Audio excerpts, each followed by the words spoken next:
Hi everyone, this is Rebecca from ChemKnits, and I'm here today with a really special episode of Dyepot Weekly.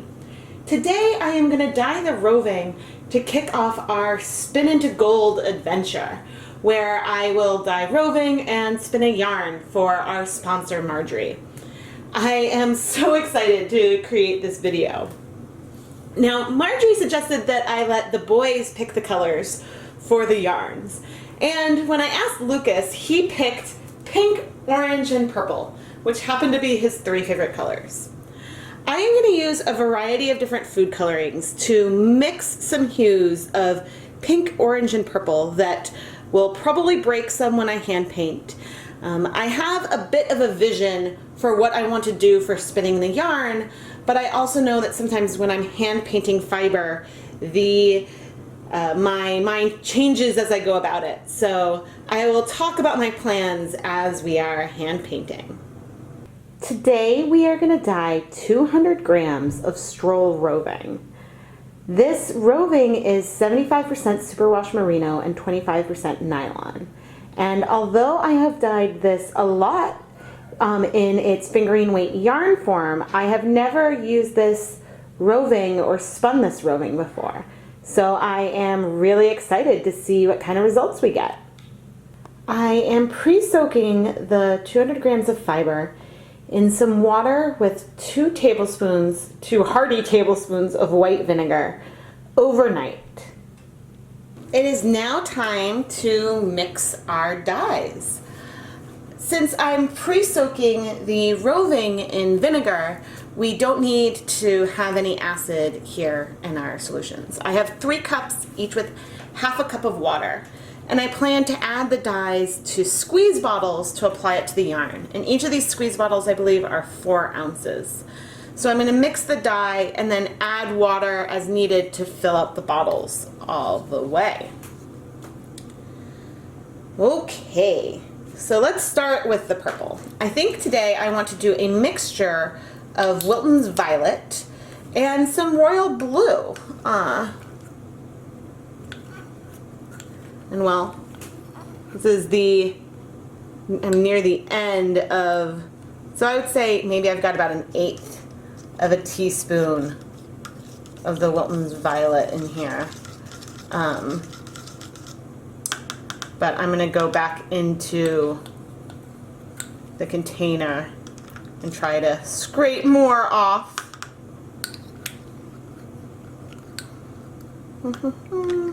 I might need to get a second container. Okay. Because this might end up being a bit too blue. So far I've added about 1/8 of a teaspoon of the Wilton's Violet to the water, and I'm just wiping off my spoon so I can get another heaping spoonful from a different vial. Okay, that's pretty heaping. So I would say that we're probably around half a teaspoon, very roughly. I'm not going for analytical color measurements today. Okay, now with our Royal Blue, let's do, well, all these containers are near the end. Okay, that's roughly half a teaspoon, and yeah. We'll see. I might need to add some more pink or red to this because this might have gone a bit too blue. But again, the joys of hand painting. So a nice way to test colors is by just using a paper towel and dunking it. And ooh, it's like a deep, see that breaking? The deep, deep, deep purple. I think we are on target for what I want. It still might read very blue, but I think that that's okay. I think that orange and blue actually look really cool together. But it definitely is reading as purple. Both the Royal Blue and Wilton's Violet have the same red number 3 and blue number 1 in them. The main difference is the proportions. So the final color that you get. But let me show this paper towel again. Look at how striking that is. That's gonna be really, really cool. All right, so this is our purple, which is very, very roughly half and half. Okay, let's do our pink now.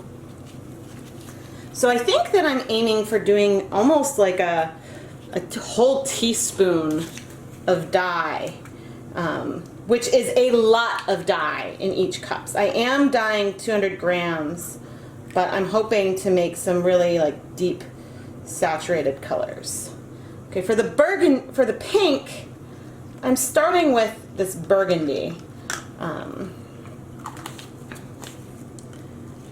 Mainly because I know that using half of a, well, it's globbing a bit, half of a teaspoon is going to be very concentrated. Still haven't really decided what I'm going to do for the orange.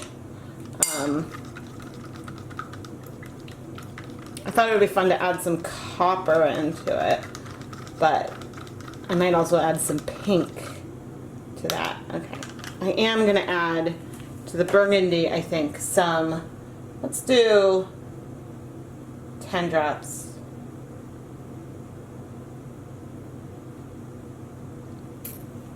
Of McCormick's Neon Pink. And I think the Neon Pink, does it say?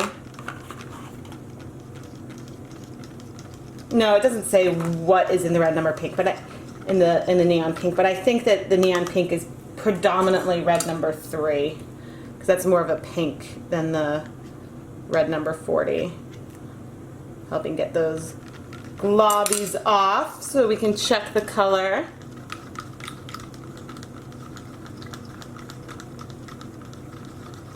How pink our pink is. So our pink is kind of like actually like a nice red. So those are the two colors we've got so far. I'm actually pretty happy with that. It's pink, but not a bright pink. So now we've got to figure out what we're going to do for this orange. Okay, let's start off with some copper. Whoa, that got all over my hands. There's a bunch on the lid. This is why I'm wearing gloves, just because it can get a little messy. Oh, that is actually pretty even. So, all right, so I've got about an 1/8 teaspoon of copper. Sometimes after I'm done with this, before I touch the fiber, I will need to like wash my hands, even though like in the gloves.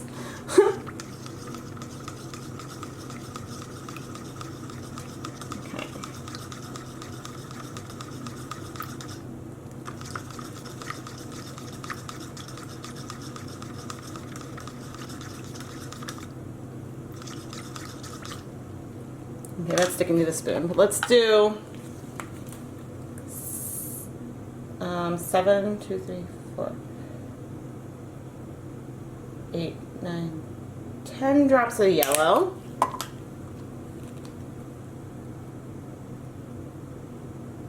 Three drops of pink.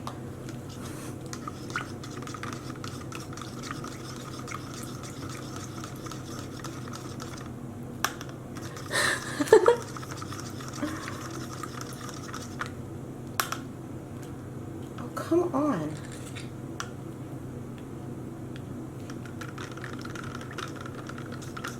Sometimes if you're having trouble getting the Wilton's icing color off of your measuring spoon, you can let it sit for a while. And that'll just help things dissolve. Okay, so we've mixed copper with some pink and yellow. And let's see. Well, that is certainly an orange. So let me show you the 3 colors that we have mixed. And look at how much that purple has broken. That's cool. So we've got, the pink is actually a little orangish, a true orange. Maybe, let's add 2 drops of blue to this orange and see what that does.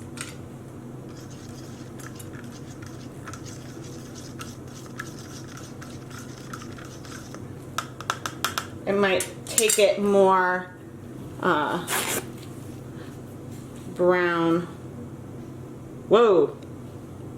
Just 2 drops of blue went a lot more.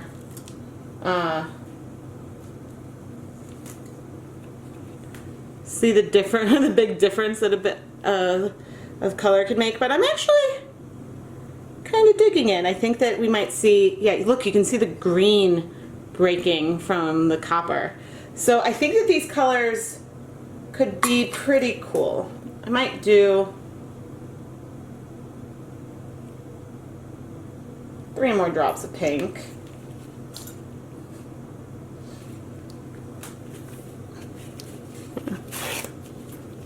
Let's see. Whoa. Okay, that needs to be stirred.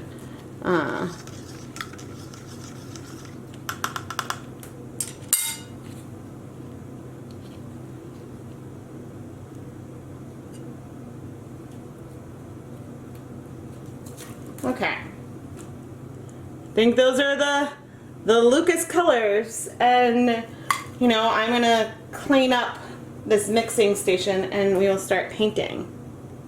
I just wanted to show you how much liquid came from half a cup. So I'm just gonna fill the bottle up the rest of the way.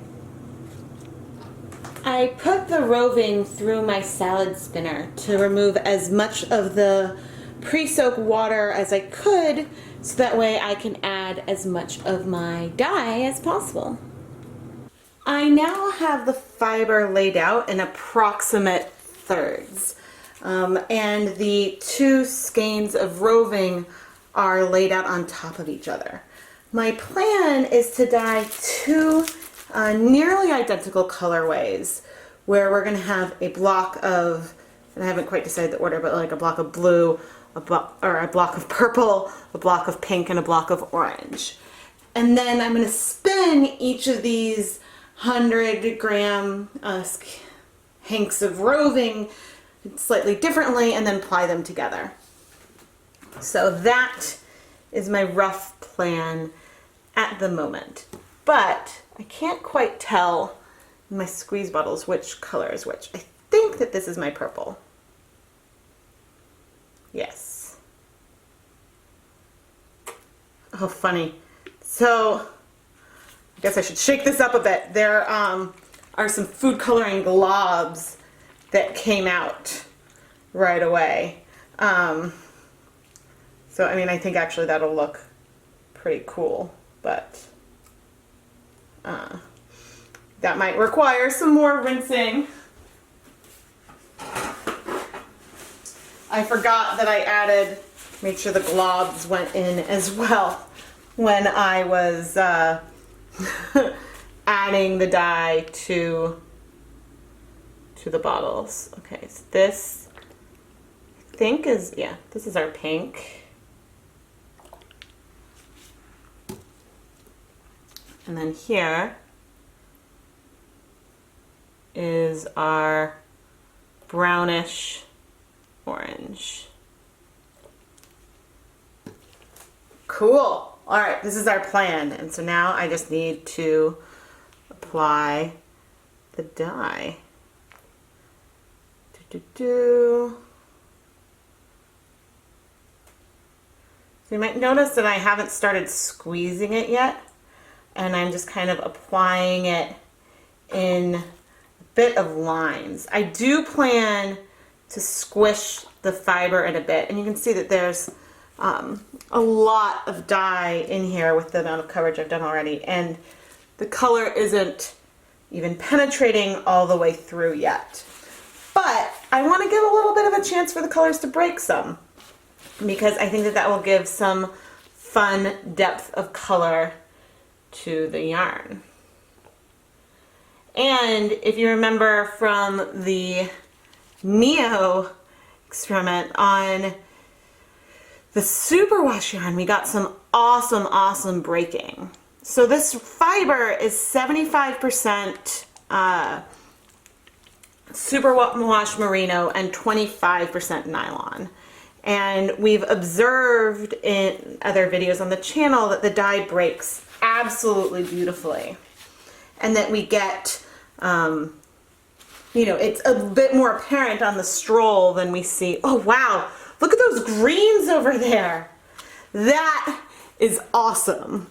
That is from, well, I guess I added some blue as well, but from hand painting, I haven't seen much of a green halo in my life. All right, kind of some sloppy applications, but now I'm gonna start, yeah, and so this actually, well, this is cool. It's not squishing, whoa, look at my hands. It's not squishing very far right now, but that's because I removed so much of the water from this roving. But you can definitely see that there's purple and blue sections. So I am going to add more dye. And some globs are coming out. I have a feeling this might need a little bit of washing. But this is my first time dyeing a superwash roving. So, oh, but look at that. So normally, I guess it reads really dark right now, but normally when I do Wilton's Violet, you get a magenta and a blue. But since I mixed the violet with this royal blue, I'm seeing more of a, like, there's more blue everywhere. So I'm seeing more of a purple and, oh, funny. Okay, so now we're starting to squish and we're getting some, yeah, some blue on the back. Oh, this is going to be really cool. I don't really want there to be much white. But this section has a lot of dye. I think I added maybe about a whole teaspoon of dye over here. And normally I will do on 100 grams about half a teaspoon of Wilton's Violet. So, and this is, you know, maybe like 66 grams over here. So these colors should be pretty deep and bright, but that is my goal. Yeah, and as I'm squishing this, you can see that all we're seeing is blue from these squishes. I'll turn this over a bit in a second. Ooh. Okay, so there's still some white patches. I'll turn it over in a little bit closer to the end. But look, you can even see the like red that is staining my gloves. Oh man. Yeah, there's just a tiny bit more of that dye left.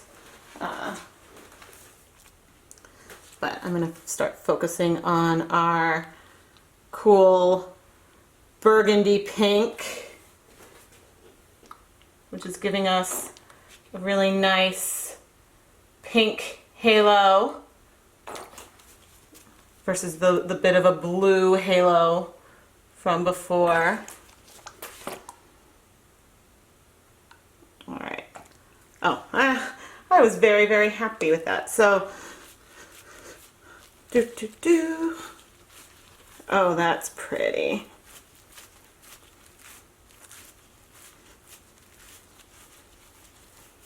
Oh, wow. There is a lot, well, of white in here so far, but I haven't really massaged the fiber much yet.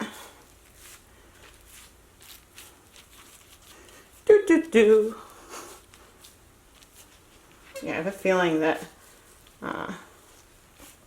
and these dyes are striking super fast. So, I mean, actually, I guess if we have some whites, it's not the the end of the world here, but I'll see how much I'm able to move the colors through the fiber. You can always start off with a bigger volume of water too. I just really wanted to use the squeeze bottles.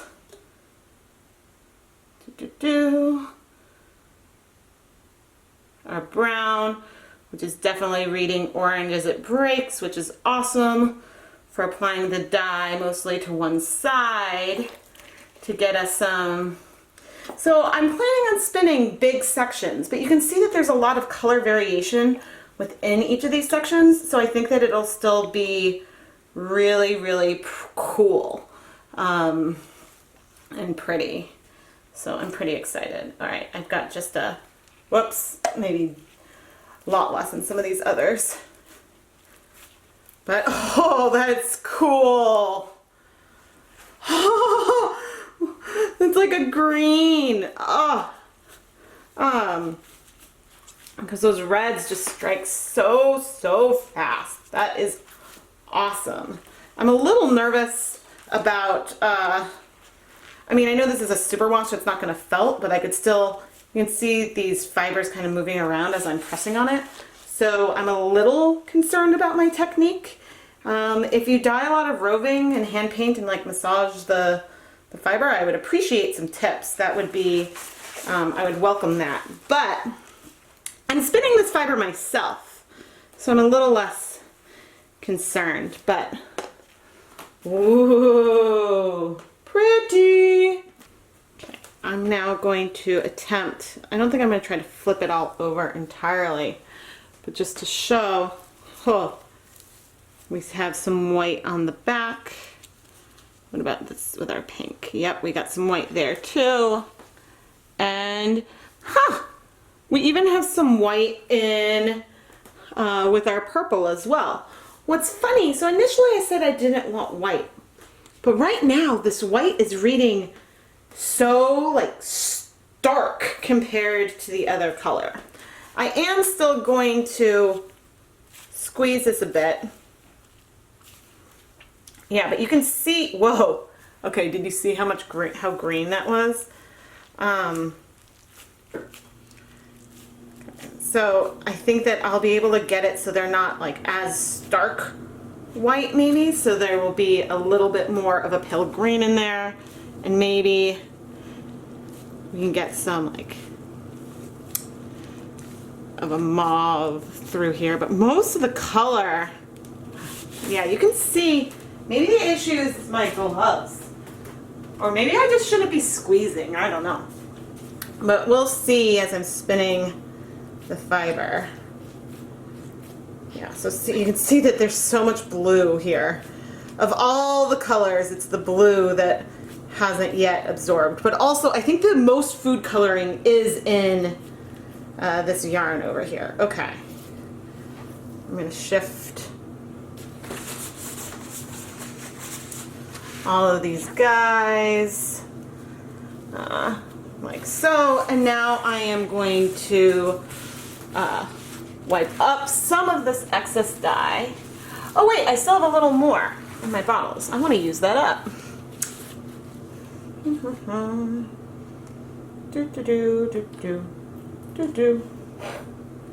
one. This is the orangey. Yeah, there was very little left there. Oh, funny. At one point I thought that I might like sprinkle some food coloring on. I guess I was worried about the colors reading too solid, which now feels a little laughable because I mean, I've seen how quickly Stroll yarn has taken up dye, so it's pretty funny to think about this like not taking up dye super well, but you know, I'll save that for another experiment. Yeah, a real plus of using plastic wrap to protect your work surface is then you can use it to wrap up your yarn. Into a nice jelly roll. And you can see I got some cleaning up to do, but I think that should hopefully come off. I'm gonna microwave our jelly roll on high for 4 minutes total in 2-minute increments. In my microwave, that's long enough for the yarn to be, you know, hot to touch, and so then I know that if I let it cool completely, the color will set well. You might need to vary the time, which is why I recommend using shorter increments to heat it up. Ultimately, I decided to microwave this roving for a total of 6 minutes to get it hot to touch. And now I'm going to let it cool completely to room temperature before we start washing the fiber. All right, let's unwrap our roving.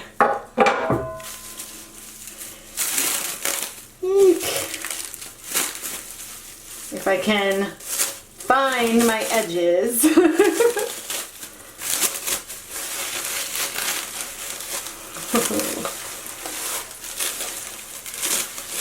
And hopefully I won't dye my fingers with any residual dye. There we go.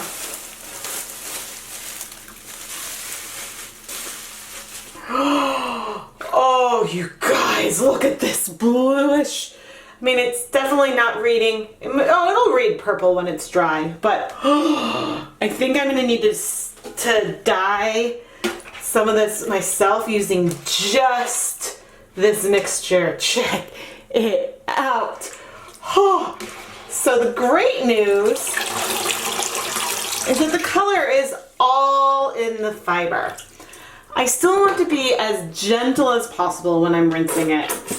And I'm going to use some liquid dish soap, add some to the water just to, you know, help get some things out. There were some patches on in the purple that had some clumps, so I think I'll let it soak a bit just in case there's some extra dye that might come out.